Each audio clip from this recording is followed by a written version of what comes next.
Namo tassa bhagavato arahato samma sambuddhassa. Namo tassa bhagavato arahato samma sambuddhassa. Namo tassa bhagavato arahato samma sambuddhassa. Appamano sadamesu etamanggalam tamanti. Tak lengah mempraktekkan dhamma, itulah berkah utama bagi para dewa dan manusia. Ya Bapak, Ibu, saudara-saudari sedama, selamat pagi, Satyhotu, Namo Buddhaya. Namo Buddhaya. Ya, pada kesempatan pagi hari ini, tema pesan Dhamma saya dengan isilah hari-harimu dengan kebajikan, ya. Jadi pada kesempatan siang hari nanti, ya, para komunitas wihara ini akan melakukan bakti sosial di Karangasem. Nah, jadi sebagai umat yang tidak ikut serta hanya bisa apa? Turut berbahagia, yaitu simpati dengan ya komunitas ini melakukan perbuatan baik. Jadi kita bermudika cita, ya. Itu pun salah satu perbuatan baik. Jadi perbuatan baik itu tidak mesti harus selalu kita ikut serta, tidak. Yang penting saat kita melihat seseorang itu berhasil melakukan perbuatan baik, kita bersimpati. Nah, tujuannya kenapa kita mesti simpati? Suatu saat kalau kita sering simpati kepada orang lain, suatu saat kita pasti akan berhasil juga. Kalau kita selalu dengki, iri hati, dan selalu komen yang negatif-negatif, kapan kita bisa maju? Berarti kita akan makin merosot, ya. Jadi sebagai umat yang berbakti selalu mengingatkan kita untuk mengembangkan dan meninggalkan hal-hal yang tidak baik. Hal-hal yang baik itulah yang harus kita kembangkan. Ya, pada kesempatan hari ini ya saya akan mengambil dari Sutta Digha Nikaya, yaitu apa? Sanggawatu, ya, 4 cara yang membuat seseorang itu menyenangkan hati mereka, ya, menyenangkan hati, menarik perhatian orang lain. Ya, salah satu apa? Dermawan, ya, dana. Nah, dana ini mengapa setiap di dalam ajaran Guru Agung Buddha paling awal itu berdana. Berdana itu mengingatkan kita itu memiliki perhatian kepada orang lain. Bukan orang kaya, orang miskin, tidak, ya, tidak ada perbedaan. Tapi tujuannya supaya apa? Kita memiliki keikhlasan hati, kepedulian hati kita, kepedulian kita terhadap masyarakat, lingkungan di sekeliling kita, terutama apa? Orang-orang yang kita cintai, ya. Jadi saat mereka memerlukan bantuan, kita dapat menolong mereka. Dengan demikian mereka apa? Hati mereka pasti akan senang, ya. Dikenal atau tidak dikenal, ya, saat seseorang datang membantu kita pasti akan senang, ya. Memang semua perbuatan baik itu tidak semua akibatnya akan menyenangkan, ya. Kadang-kadang kita bisa ditolak, tapi setelah kita ditolak kita jangan berkecil hati, karena barangkali alami seseorang itu belum memiliki pemikiran yang baik. Yang penting apa? Kita saat melakukan perbuatan baik itu disertailah pikiran yang baik. Nah, pikiran yang baik inilah yang akan menuntun mental kita, ya. Jadi saat seseorang itu mengomentari kita menurut saya lebih baik diam, ya. Memang dalam peribahasa diam itu emas, ya. Ya, bisa juga, karena kalau nggak ada berguna ngapain kita komentar banyak, karena itu akan apa? Menyakitkan hati diri kita akan menderita sendiri. Kalau orang lain itu setelah mengomeni kita, mereka tidak ada perasaan. Kalau kita merasakan tidak cocok, tidak nyaman, ya kita akan menderita sakit hati, ya. Nah, jadi menderita ini harus apa? kita buang. Itulah salah satu dermawan juga. Ya, jadi jangan simpan di hati. Memang kadang-kadang perkataan orang itu tidak selalu cocok ya dengan pikiran kita. Tapi janganlah memaksa kita, janganlah memaksakan kehendak kita untuk sesuai dengan keadaan perkataan kita. Kita biarkan saja. Kita doakan semoga suatu saat ini orang ini tercerahkan. Itu lebih baik mendoakan orang daripada kita menghakimi seseorang, ya. Karena dermawan ini sangat ya diperlukan oleh setiap makhluk, terutama kepada saudara-saudari sedama yang memiliki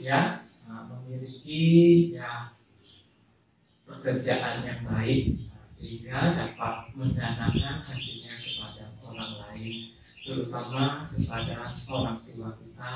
Ya, salah satu membantu ayah ibu, mendukung sanak keluarga, itulah berkah. Ya, jadi itu datangnya dari mana? Salah satu dari dermawan, keikhlasan hati kita. Ya, dengan dermawan ini ya kita dapat membantu mereka. Setelah itu, apabila dalam kehidupan kita sehari-hari ada teman kerabat kita yang lagi kesusahan, kita dapat memberi mereka nasihat yang baik. Nasihat-nasihat ini datangnya dari mana? Pengalaman kita dalam menjalani kehidupan kita. Karena setiap manusia pasti memiliki pengalaman. Nah, pengalaman ini ya dapat kita bagikan kepada orang yang membutuhkan. Termasuk apa? Pengetahuan, ya. Jadi kita dapat memiliki pengetahuan yang baik yang dapat kita mengajarkan kepada orang lain. Nah, dengan mengajarkan kepada orang lain, Anda pun termasuk salah satu menjadi orang yang dermawan. Ya, membantu, ya banyak cara sebenarnya menjadi seorang dermawan itu. Yang penting apa? Kita mau tidak mempraktekannya. Kalau orang yang selalu mempraktekannya, pasti mereka akan memiliki mental yang tenang, damai, ya. Karena tujuan di dalam mempraktekkan damai itu yaitu mengingatkan kita selalu memiliki ketenangan dalam menghadapi masalah-masalah kehidupan di dunia ini, ya. Kalau orang yang tidak tenang, kalau saat masalah itu datang pada mereka, secara alamiah mereka akan emosional, ya. Emosional itu kita tahu tidak dapat menyelesaikan masalah. Nah, jadi dengan kepala dingin, dengan pikiran yang baik, pikiran yang jernih, kita dapat menyelesaikan masalah apapun yang sedang kita hadapi. Nah, setelah dermawan, ya salah satunya lagi yaitu piyawaca, yaitu bertutur kata yang baik, ya.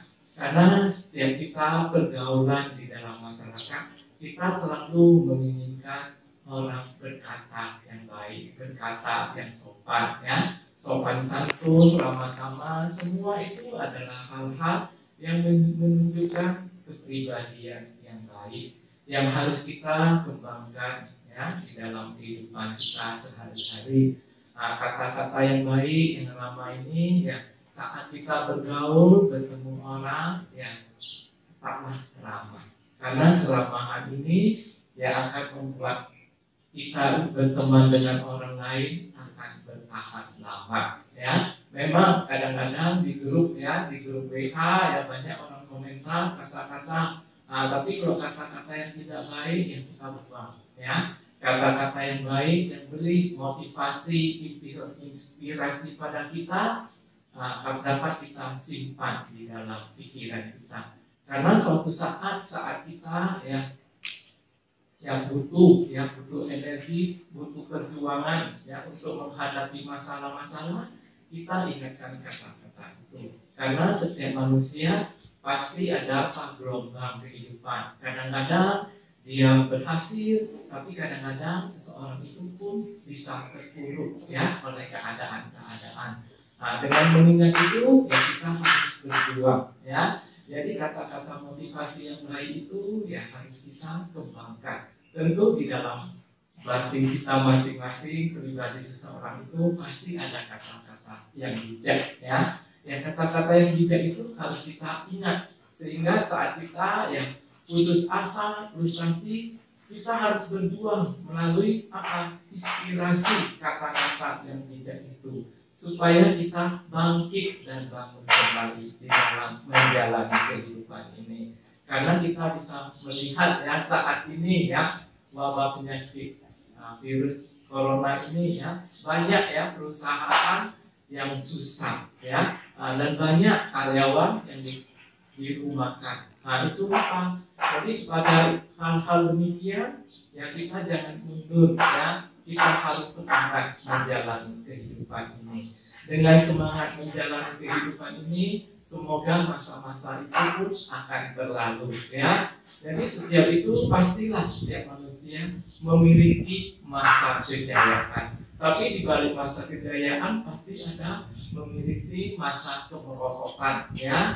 Jadi kaya dan miskin itu tergambar pada kita. Bukan miskin itu seseorang itu akan menderita, tidak ya. Bukan kaya itu seseorang akan bahagia. Semua tergantung pada pribadi seseorang itu. Saat dia bisa menghadapi keadaan-keadaan apapun, dia siap menerima dan dia tidak banyak mengomentarinya, dia akan merasa tenang, damai ya. Nah, jadi tujuan mempraktekkan dhamma itulah tujuannya, supaya apa? Mental kita siap menghadapi apapun. Karena setiap manusia tak luput dari perbuatannya masing-masing ya. Jadi perundungan kerap kali ya itu mengingatkan kita bahwa ya semua benda yang kita sukai pun suatu saat akan meninggalkan kita. Tapi sebelum meninggalkan kita, kita rawatlah mereka dengan baik. Terutama apa? Badan jasmani kita ya. Badan jasmani kita ini tidak selamanya sehat. Suatu saat akan sakit. Tapi sebelum sakit itu ya mari saat kita sehat kita mengembangkan perbuatan-perbuatan baiknya. Sehingga saat kita sakit kita tidak ada penyesalan. Kenapa? Karena semakin saat kita sehat ya, kita telah melakukan hal-hal yang baik. Karena hal-hal yang baik itulah yang akan menuntun kita. Mana tahu saat kita sakit ada seseorang yang bantu, kayaknya coba tes obat ini, mana tahu ternyata setelah dites obatnya cocok, kita sembuh. Jadi tujuan kita melakukan perbuatan baik supaya pas suatu saat kita memerlukan bantuan ada orang yang membantu kita tanpa kita sadari ya. Karena memang demikianlah kehidupan ini. Yang penting saat bahagia, saat hidup kita sehat, kita selalu membantu orang lain ya. Nah, dengan berbicara yang baik sama-sama. Setelah itu kata karya ya, yang melakukan hal yang bermanfaat untuk dirinya sendiri maupun orang lain ya. Jadi saat kita melakukan perbuatan baik ya kita harus melihat kesejahteraan kita juga ya. Jangan hanya karena kita ingin mencari pengaruh, mencari nama baik, kita lupakan kesejahteraan kita. Itu adalah tidak baik ya. Nah, tentu sebagai umat berumah tangga, setelah kita sejahtera, setelah keluarga kita jaga dengan baik, ya kita dapat membantu orang lain. Nah, jangan kita membantu orang lain, tapi rumah tangga kita berantakan ya. Anak-anak kita, rumah tangga kita tidak terurus, itu adalah tidak benar di dalam ajaran Guru Agung Buddha. Tapi rumah tangga kita tata rapi, kita susun secara bagus, lalu di luar pun kita harus melakukan sosialisasi. Itu adalah hal yang benar ya. Karena Buddha Dhamma ini selalu mengingatkan kita ya, mengembangkan batin yang baik. Jadi batin di dalam rumah kita kembangkan, kita harus menunjukkan keluar juga. Yang penting jangan mengharap balas jasa ya. Karena mengharap jasa kita udah terkonsep oleh apa? Ini, wah supaya nama saya terkenal. Saat kita dicuekin orang, saat kita dikomentari orang apa? Karena kita beriming-iming, kita akan kecewa, ya, karena tidak sesuai harapan kita.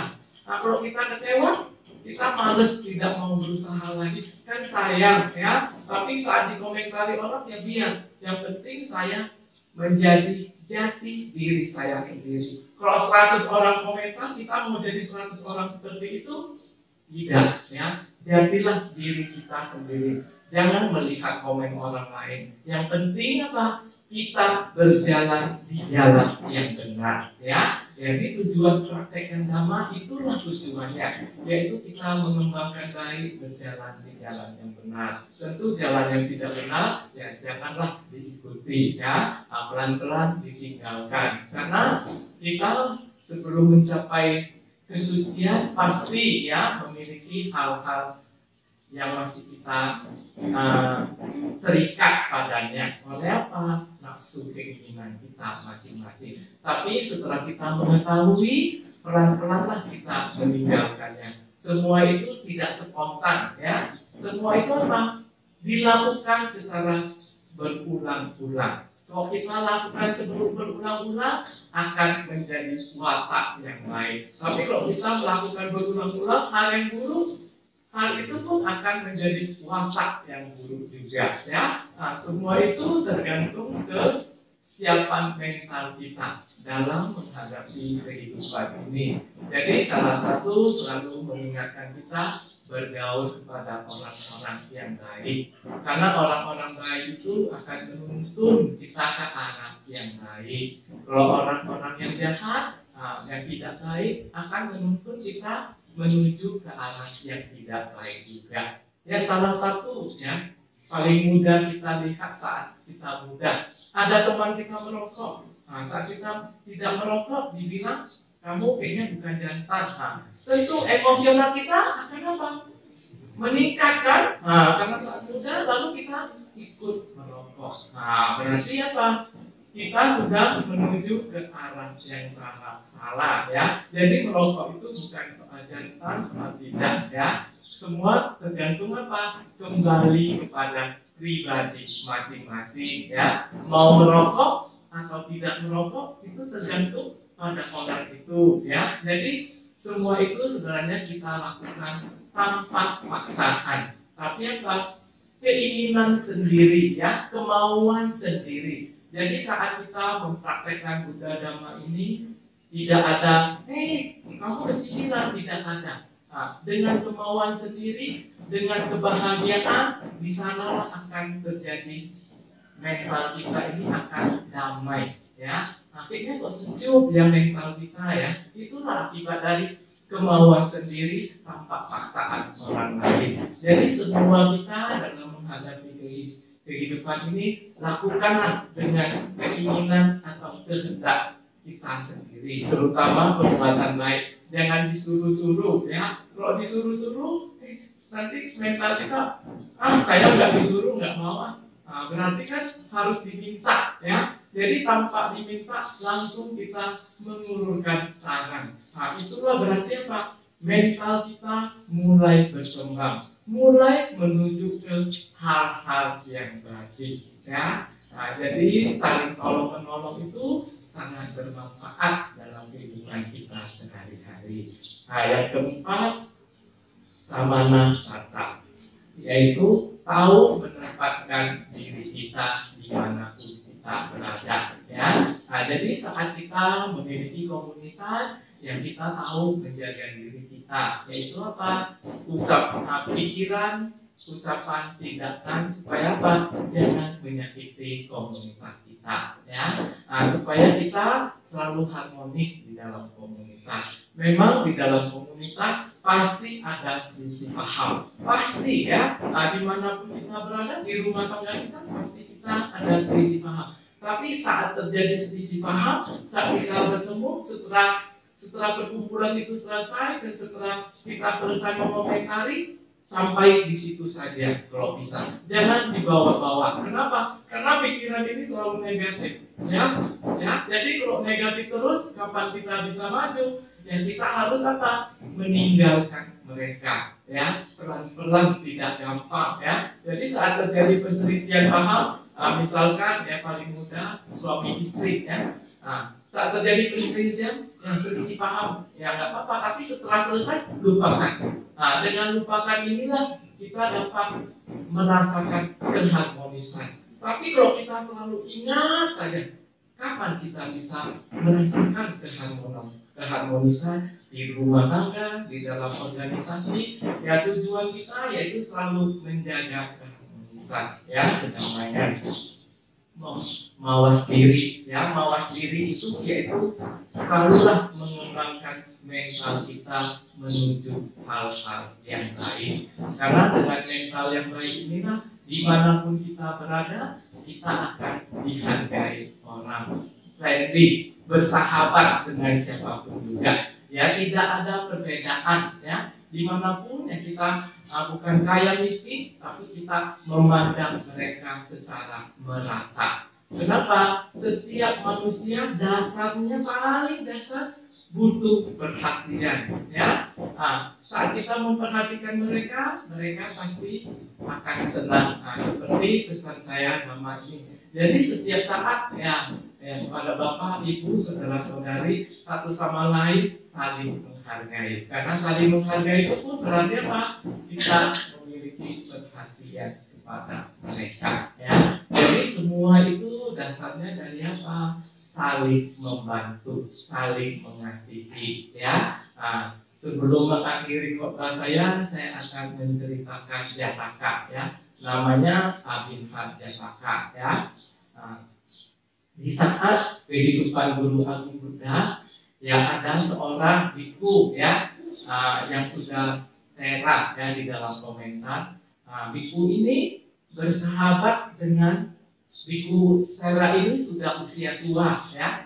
Dia bersahabat dengan seorang umat berumah tangga, ya, laki-laki juga, ya. Jadi setiap pagi pindah patah, biku ini ke rumah sahabatnya, berumah tangga itu mengambil makanan, ya, dana makanan. Setelah mereka sudah mengambil, lalu mereka ngomong-ngomong. Setelah ngomong, nanti umat awam ini mengantarkan biku yang tera ini ke wihara. Sampai di wihara lagi, mereka ngomong-ngomong lagi. Sampai sore nanti biku yang tera ini mengantar umat awam sampai di gerbang kerajaan. Jadi silih berganti. Karena silih berganti ini tentu, ya, karena tiap hari sering dilakukan dan terus dilakukan, pasti ada yang komentar. Kok mereka kayak gitu, ya? Lalu saat Guru Agung Buddha memasuki masalah, lalu ada biku yang mengomentari demikian, ya.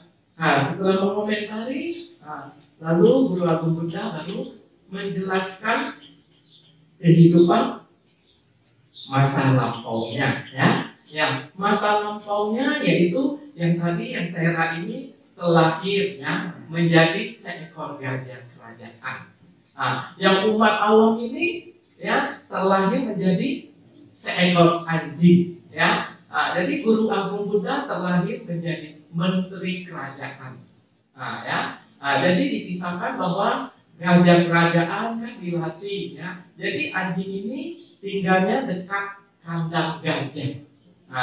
Jadi karena anjing ini tinggal dekat kandang gajah, anjing ini sering apa? Sering datang ke tempat gajah ini tinggal. Karena saat gajah memakan makanannya yang jatuh ke bawah. Lalu anjing ini makan, ya, makanan yang jatuh di bawah.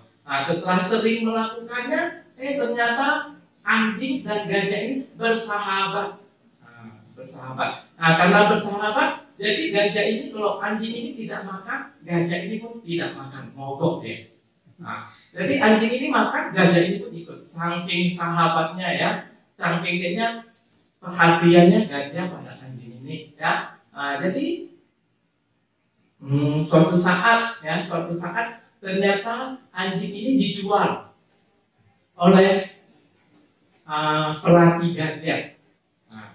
Anjing ini dijual oleh pelatih gajah. Karena anjingnya ini dijual oleh pelatih gajah, lalu gajah ini jadi mogok makan, tidak mau makan, ya, tidak mau makan, tidak mau minum, tidak mau mandi, semua aktivitas dia tidak mau melakukannya. Setelah itu, lalu raja meminta menterinya, ya, Bodhisatwa ini datang ke kandang gajah untuk menyelidiki kenapa gajah kerajaan ini kok tidak mau makan, ya, mogok semuanya.